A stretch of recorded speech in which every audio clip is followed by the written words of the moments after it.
This is interview number 2. Setting and lighting are preference of the interviewee to foster a comfortable environment.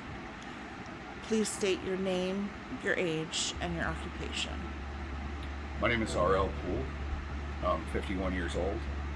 I'm an author and a researcher. I've written 2 books. The Lee-Skalman Codex, Breakthroughs in Understanding the Coral Castle, and The Key of Lee-Skalman, the complete decryption of a book in every home. I'm also a life member of American Mensa, and everything that I'm going to say to you is the absolute truth. Thank you for being willing to do an additional interview. It's fine. I think that first I'd like to say I appreciate your interest, and I believe that the way you've conducted these interviews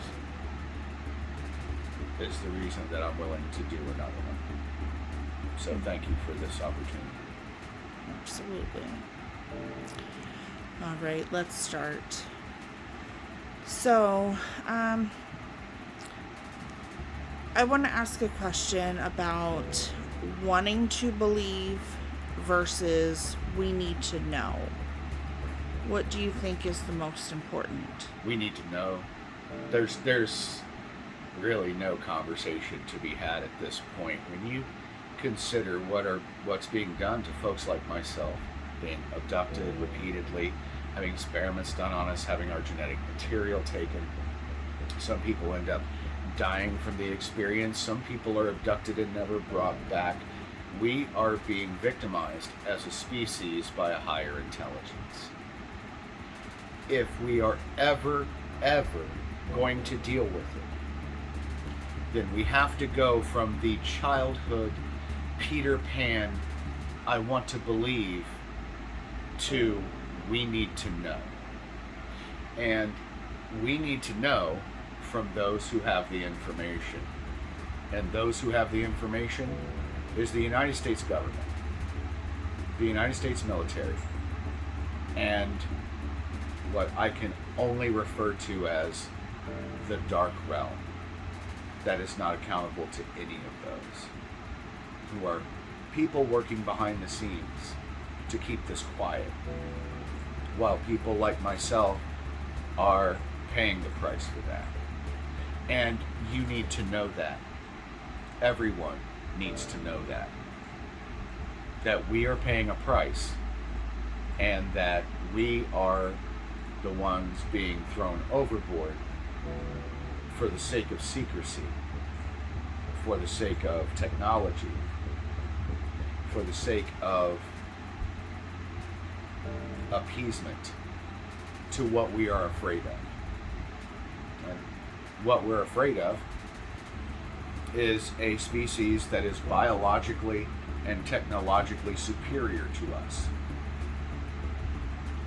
But I heard something about appeasement once, and it goes, appeasement is a person feeding a crocodile hoping it will eat them last. Believe me when I tell you that if we keep kicking this can down the road, it will one day affect you. It will come knocking on your door. It's only a matter of time. There is no more wanting to believe. We must evolve into needing to know. And this idea that, oh, well, people will panic. Well, I'm sorry. Can I cuss? Okay. Well, I'm sorry, but fucking panic. I care. You can fucking panic and you can get over it. Just like I did when I've been abducted the first 30 times of my life. You think I didn't panic? You think I didn't flip out? You think I didn't have problems psychologically dealing with this phenomenon? Because I did. And you know what? I didn't have some kind person like me willing to tell me, hey, I know what's happening and you're not crazy. You're a victim and you're alone, because unfortunately you're sharing a reality that isn't shared by the majority. These guys don't take everyone. They pick and choose, like how you would go through a garden and pick the best tomatoes. You don't pick all the tomatoes in the garden at once. No, you go and choose the best ones or whatever suits your purposes for what you want. And that's what they're doing to us. And this small minority of people are being either ignored, laughed at, or bullied in some form or fashion, on top of the trauma of already being abducted. And now you have to deal with the trauma of not being believed, or people threatening you or trying to silence you or intimidate you. And the reason is because people want to believe more than they think they need to know. And I want to do these interviews with you because I feel like you're a good interviewer. I feel like you are genuinely interested in the phenomenon, and that it's time that people need to know. So now I'm going to tell them what they need to know. I want them to get it from the best source, from the horse's mouth itself, not some secondhand Dr. Greer charlatan behind the scenes mysterious bullshit. I'm going to tell you, I'm one of the boots on the ground, and I can tell you firsthand. And if you don't want firsthand knowledge, then you just want to believe, and you aren't grown up enough to need to know. Thank you. Okay. Next question. How smart are they? Are the aliens? The ones that I've interacted with, the Greys, as they're called, and I know it's a very common species that interacts with the people of this planet, are damn near impossibly smart. But they're not perfect. And believe it or not, they can, on very rare occasions, be outsmarted. I'll give you an example. Years ago, when I was being abducted on a very regular basis, I was being taken several times a week, which was taking its toll on me physically, psychologically, emotionally. I felt helpless, and I felt tired and hurting and afraid and powerless. And not only was I enduring this extremely traumatic experience, but when I tried to share this with my spouse, she was, first of all, an employee at Wright Pat Air Force Base, and still is to this day, a very high-level employee who carries around a blue badge. And she was determined to try to convince me, to gaslight me into believing that I was crazy, that this wasn't happening, that I was making it all up, that I seek attention. Do I seem like a person to you who seeks attention? No. I hide. I live like a hermit. I hide from everyone because I don't want attention, but that's how important this is to me. I'll put myself out there for this because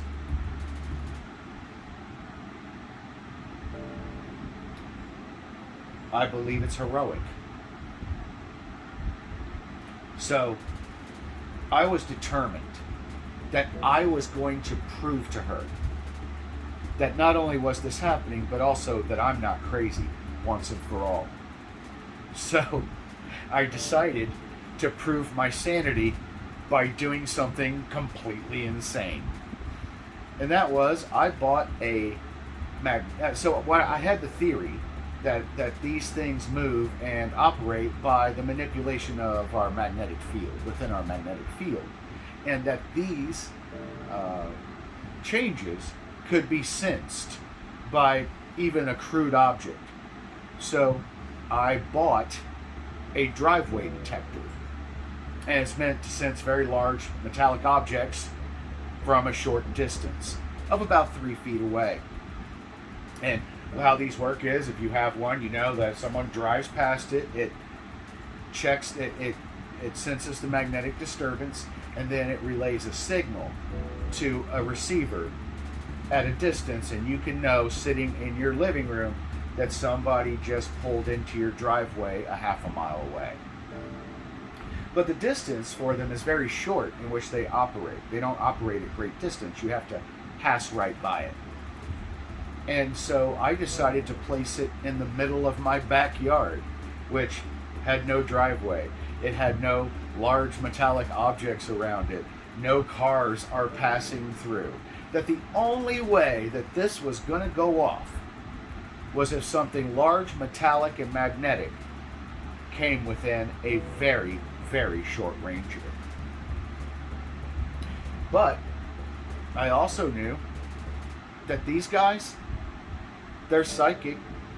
They can read your mind. They know what you're thinking.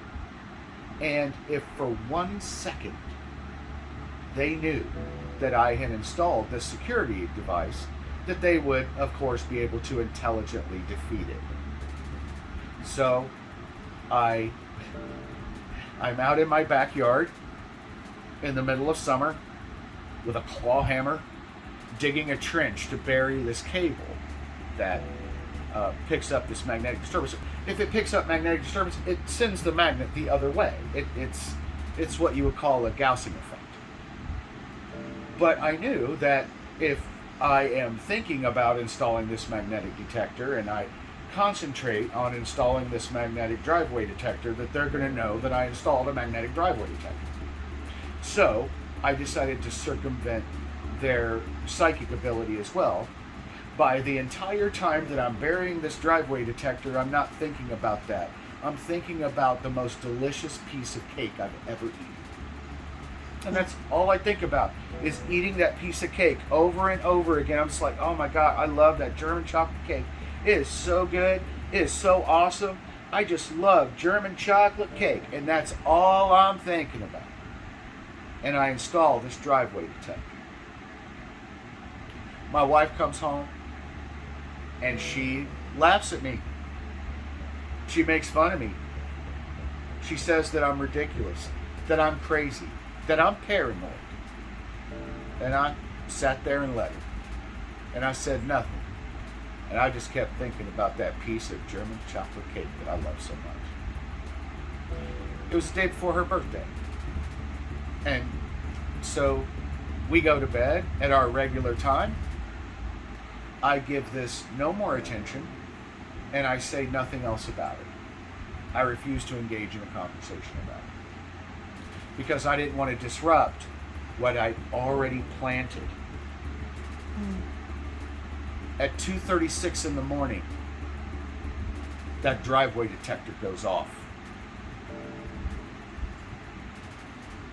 2:36 in the morning, right when I know I'm usually abducted around this time, right around 2:30 in the morning. At 2:36 a.m., a driveway detector in the middle of a yard with no vehicles around it, no driveway around it, nobody around it, suddenly goes off like a fire alarm in the middle of the night. And my wife and I both sat up in bed, and then we looked at each other, and I could tell by the look on her face that she knew that I wasn't crazy anymore.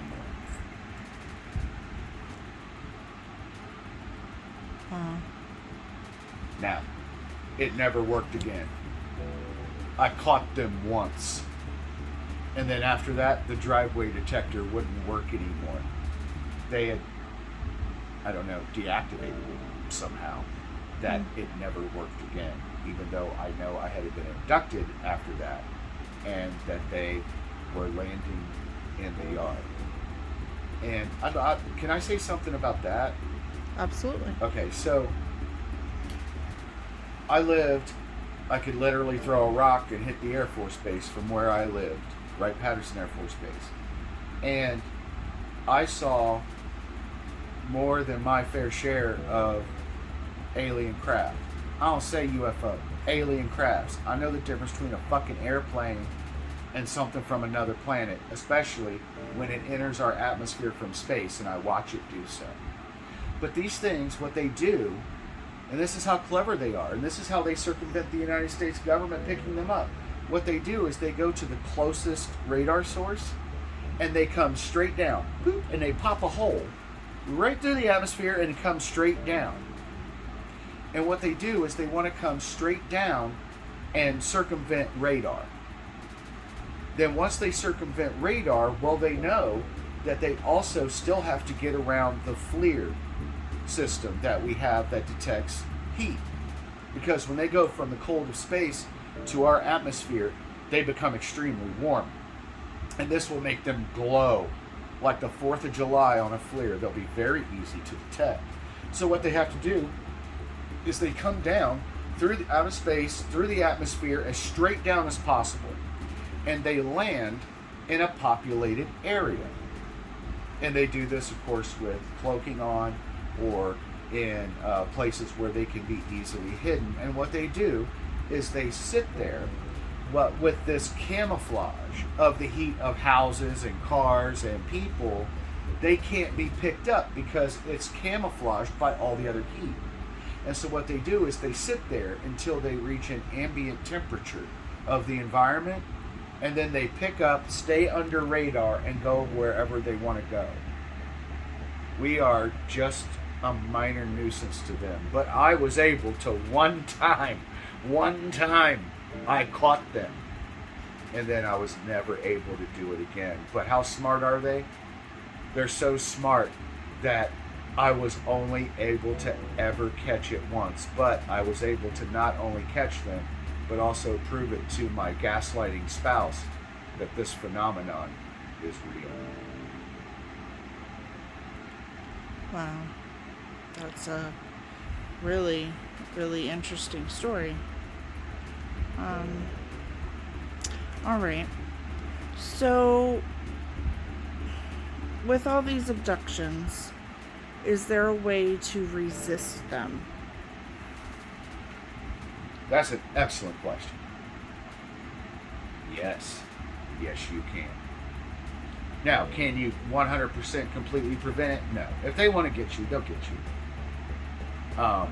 If they want to bad enough. But, again, this is about... It's not even a battle of wits. Like, I'm never going to beat one of those guys at chess. But that doesn't mean you can't win a piece every once in a while.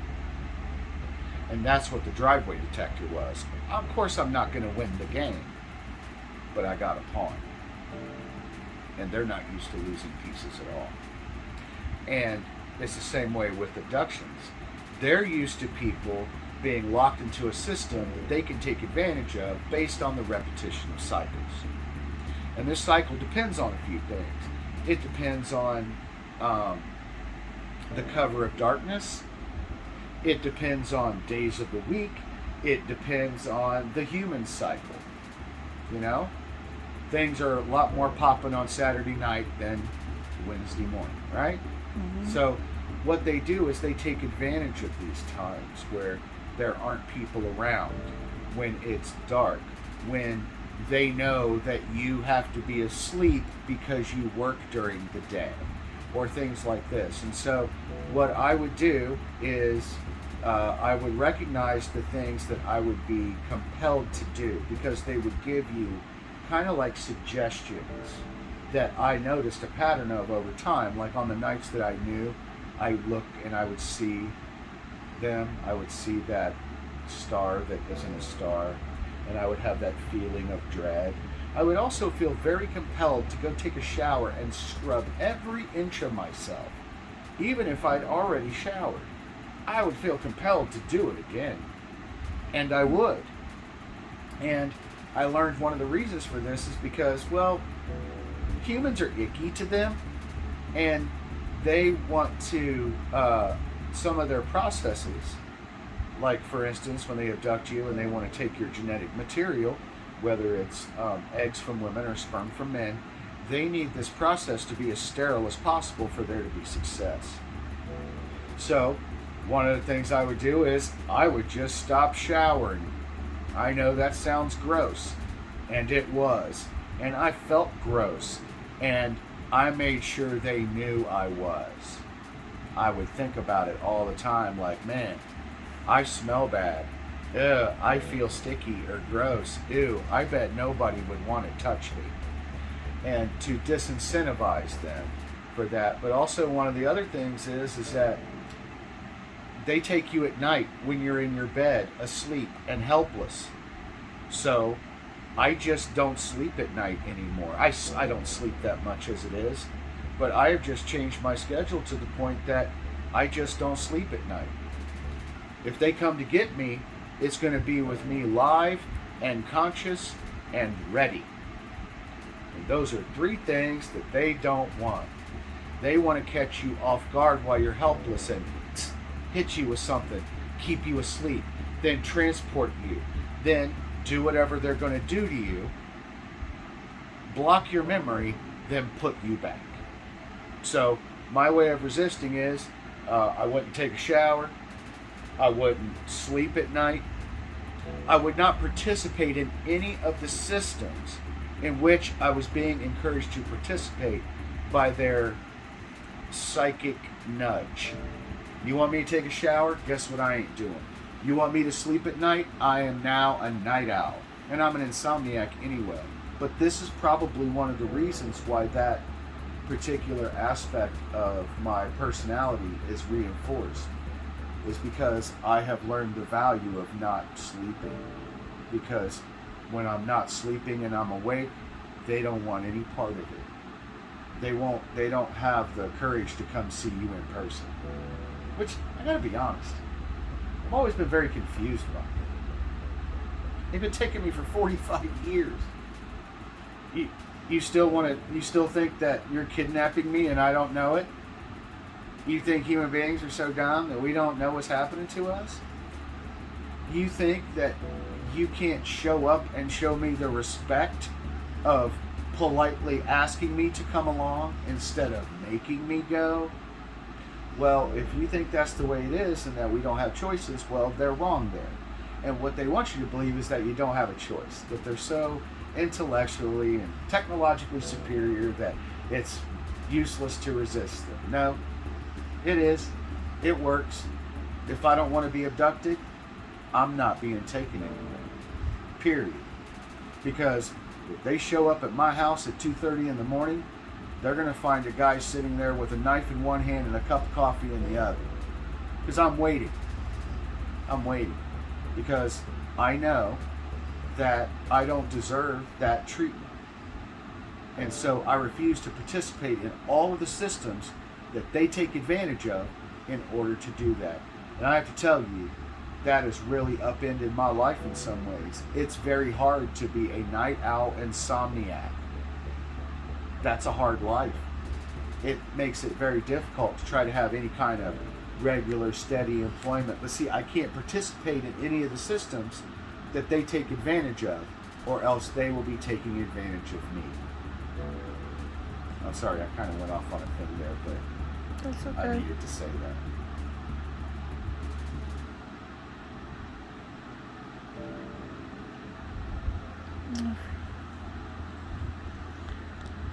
So, the next topic, you have taken a photograph of a flying craft in the sky. I've taken many. Well, the one that was the most recent. Oh, I know the one you're talking about. Tell us about that. Yes. So recently, one of these guys hanging around, waiting for an opportunity, and I have the ability, I don't know what you call it, I know when they're around. I can feel it. But that's the other thing of you can resist, is once you've been taken a lot, I can look right through the ceiling and go, and I'll walk outside and there they are. And that's what I did, is I caught one lurking. They're lurkers, right? And so I felt that quantum entanglement that I have felt so many times that other people might dismiss as paranoia or as their imagination because they want to believe. But see, I need to know. and therefore I do. And I know when these guys are around. And so I took my phone and I walked outside and I walked right to where I thought they were, and oh, wouldn't you know it. So I have been taking photographs of these guys for years and years. And this time I did something unbelievable. And also, I give it up to the new phones, man. Their cameras are awesome. 14 megapixels up in this. And I was able to take a picture of a craft where you can clearly see not only the shape of the craft, but the embedded circuitry in it. And this isn't me saying it, because I'm not an electrical engineer. But I know electrical engineers, and I have consulted with one who I highly respect. I will reserve his name for now unless he gives me permission. But I sent him these photos, which I enhanced with just what was on my phone, and was able to reveal this enormous circuitry that it seems to be embedded right into the skin of the craft itself on a scale that we can't. And when I received the feedback, he said, I can't believe the scale of this. And not only the scale of it, I can identify what I think a couple of these components may be. And one of them was a tunable waveguide, which makes a lot of sense to me. And we're beyond imagination. We're beyond a fuzzy blob in the sky. I just got proof that this is a real technological device with circuitry built into it that was visible in this photograph. We're not in the realm of make-believe here. We are in the realm of hard technology. And I was able to actually capture maybe the first person ever that I know of, unless somebody can correct me, unless you can correct me. But as far as I know, I'm the first person to ever get a snapshot of actual technology of an alien craft. He told me that the scale of this, assuming that the size of the craft is about 30 feet, which I think is a good guess, it's very difficult to gauge size. But if this is photographable from a distance in detail, it must be of some significant size. And I think 30 feet is probably about the median size of the craft that I interact with on a regular basis. So if this is a 30-foot craft, well, now we're talking about a scale of power which we cannot generate in such a small space. What we're talking about sending crafts to Mars and stuff using nuclear power, that takes up space. That's big stuff. And this is seemingly powered by fucking magic as far as we know. Mm-hmm. But what it's powering is not. It is actual circuitry. It is actual technology that is identifiable. We may not be able to know what all the components were, but he told me without a doubt what you said is true. This is circuitry on an enormous scale that appears to be built directly into the craft. Human beings aren't doing this. And so I am very excited with the idea that I've been doing this for so many years, and I actually think I did something that nobody else has done. I actually got a snapshot of their technology. Not their craft, not their face, their technology. And when an electrical engineer goes, I think I know what a couple of those things are. This is absolutely circuitry. It is absolutely technology. But I couldn't tell you exactly what this is for. Now we have problems explaining this, don't we? Now we go from I want to believe to I need to know. And this is part of me wanting people to know. Is showing you this is technology, not a fucking weather balloon, not thermal gas, being reflected from, a thermal pocket. Like, no, this is technology. See the circuitry? See what electrical engineers are scratching their head over? Do you see what I deal with on a daily basis? Do you see what I see now? And that's what I wanted to show. And I'm really over the moon. I think it should be, and I've taken thousands of pictures, but this one goes in the Hall of Fame for me. Wow. That's really awesome that you were able to photograph that and get proof. I've taken hundreds, maybe thousands of awfully blurry photographs that I can see what it is, but it's hard to pick up, Mm-hmm. But I was using a digital camera in 2008. Things have changed. Mm-hmm. Technology has improved, and all of these assholes are like, well, where's all the not good pictures of UFOs? Well, I got a picture of basically the schematic of the thing. Is that good enough? Mm-hmm. People want to throw around phrases to put things down like consumer grade video. What other grade is there? I don't see Steven Spielberg out filming these fucking things. I am. So you get what I have available. But now what's available is starting to pay off. Now this has gone from recording to surveillance to data collection, because I just got a big piece of the puzzle for everybody to chew on. It's just only like 5 people in the world know who I am, but that doesn't diminish the value of the information that I've collected or my experiences or what I'm sharing with folks. So I feel very confident saying this is a one-of-a-kind photograph of something for the first time that is rock solid, that you can look at and go, yeah, it is. And I would encourage people to go to Coral Castle TV and look in the community section and see the same pictures you saw that you're asking me about, because I know that's where you saw them, because it's the only place they exist. So thank you for that, but also for recognizing its importance, because it is. And I hope that other people take the lead on this and start passing it around and saying, come on, guys, we're not talking about weird shapes in the sky. This is definitively technology. Yeah. Okay. You said before that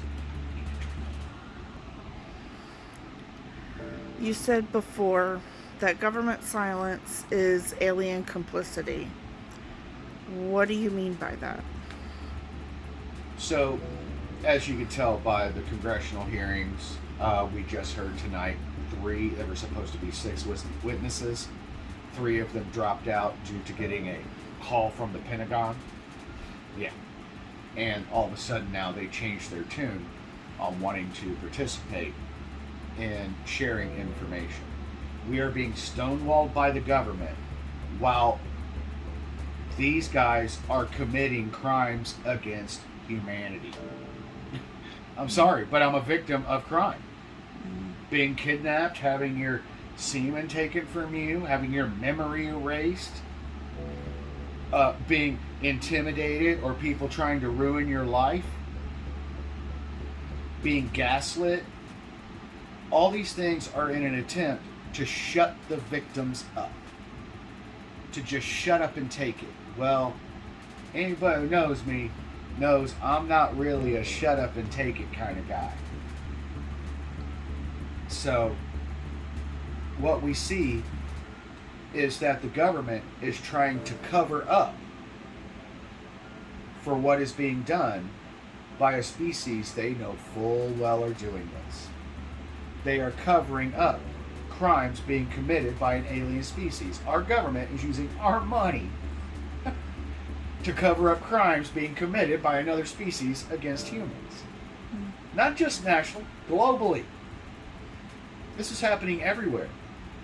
And the United States is the world's biggest leader in denying these crimes. And when you're going to deny these crimes, that there is absolute evidence it's happening, then you are complicit. In other words, you are aiding and abetting crimes against your own citizenry. They are complicit. They are helping them. They are in on it. And the reason they are is because they've been allowed to have the bodies that they recovered, that they've been allowed to keep the craft that they recovered. They may have even been given a couple of them as payment. Shh, we do what we want, you sweep it under the rug. We do what we want, you sweep it under the rug. We make the mess, you clean it up. We abduct people, you shut them down if they say anything. We mutilate the cattle, you sweep them away. That's what's going on here. Is we're a planet that's being taken advantage of because we are being kept naive. Want to believe my ass. You need to know. This is real. It happens every day to someone on this planet. And sometimes that person is me, and I'm sick of it. I'm sick of having to live in silence or in shame or in fear. Because there are agendas that are bad, that are selfish, and that are wrong. And they're being perpetrated against innocent people who aren't being compensated in the least for it. I'm sorry, and I don't care if I fucking die. I don't care if they kill me. They're being complicit, and if they kill me, they're only proving me right. Mm-hmm. Because you don't shut up the crazy person on the corner with the sign that says the end is nigh. You don't kill that guy. You go, oh, poor guy. You know? Mm-hmm. Poor crazy guy. Yeah. Mm-hmm. He's only crazy until he's right. And then he might as well be God because he's the only one speaking truth to you. Mm-hmm. You know? Yeah. But yeah, they are complicit. And I directly accuse the United States government of being complicit in covering up alien abductions and assaults and kidnappings and harm that is being done to human beings for the benefit of everyone except the person who's being victimized. And they're doing it with no compensation, no help, and also being intimidated and abused to keep them quiet. That's right. All right. So last topic, you brought something with you to show us. Oh yeah, we'll show and tell. From Space Force. Yeah. Is that correct? Yeah, Space Force. You see, I brought this kind of as a joke, but it's not funny. It shows you our government is complicit. You know what this is? No. Okay, this is a United States Space Force fighting knife. This. Among other things that I am an expert on, I am a real expert with knives. I make them, I throw them, I know how to fight with knives. I adore edged weapons. It goes all the way back to my great-great-great-grandfather, also known as Bill the Butcher. If you've ever seen Gangs of New York, you know who Bill the Butcher is and what he could do with a blade. And, well, I seem to have inherited that same knack. But I'm also a student of knives. And this is, except for the different handle, this is an exact replica of the United States Marine fighting knife. Now, I want to focus on that word, fighting knife. This isn't a can opener. This isn't a survival knife. This isn't a utility knife. This knife has one purpose. It's to kill things real good. The design of this knife, the shape of this knife, the size of this knife is designed for one purpose: killing folk. And it is time tested and true. This is a fantastic blade. And why do you think that they would be interested in giving people in the Space Force one of these that they carry on them at all times? You think it's to stab a cosmonaut for the last vanilla pudding? No. I don't think so. It's for what they may encounter up there, that if it bleeds, this can bleed it. They give them this because they expect to be fighting. You don't give a soldier a weapon you don't expect them to use. Do you? Nope. That doesn't make much sense. This isn't a decoration. This isn't a gimmick. This is a deadly weapon that has been given to them as a last resort. If all else fails and this thing's on you, if it bleeds, this'll finish the job. If it can be hurt, this will hurt it. And this is designed for the hurt business. This isn't a fucking paperweight. And what I know about this knife, and what I know about the government, and what I know about these guys, is that you may need this one day. So they give every person in the Space Force one of these knives. That right there, this is an admission of what they know and that they're not telling you if you really, really pay attention. And so I decided I wanted to have one. There were a lot of people who were making fun of this knife, saying that it was a gimmick, that it has no use in space, but these people are folks who are not in control of the facts. These are folks who still want to believe and they don't need to know. Well, the government believes the Space Force needs to know, that they need to have the ability to defend themselves. What, you think we're up fighting others and we're other people in space? We're fighting each other down here on planet Earth just fine. Terra Firma seems to be a great place to have wars because you don't have to look very far to find someone. But in space, we are going to have different enemies. And we are going to need our best methods to deal with that in case it comes to a violent encounter. And when it comes to being up close and personal, there is no better way to say hello than with the K-Bar United States Space Force Fighting Knife. Welcome to Earth.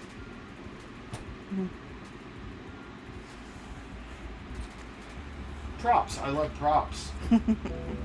That was an awesome knife. Thank you. Well, this concludes our interview with RL Poole for today. Thank you again for coming out and having this interview with us. It is greatly appreciated. Thank you.